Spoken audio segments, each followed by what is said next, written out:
நல்ல மழைக்கு சுட சுட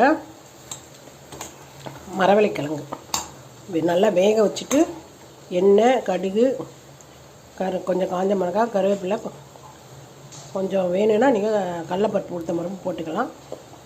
இந்த வேக வச்சதை நல்லா அதில் கொட்டி மசியாக கிண்டி விட்டுற வேண்டியதான். அவ்வளோதான். சொன்னால் செம்ம டேஸ்ட்டாக இருக்கும். வேணால் பெருங்காய டேஸ்ட்டு பிடிக்கிறவங்க போட்டுக்கோங்க. நான் பெருங்காயெல்லாம் போட மாட்டோம். இதுதான் இன்றைக்கி காலைல லஞ்சு. செம்ம மழை சுட சுட எப்படி இருக்கும் பாருங்கள், நினச்சி பாருங்கள்.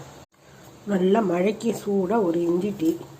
டிஃபன் செய்யும்போது இருந்த கரண்ட்டு டீ போடும்போது இல்லை.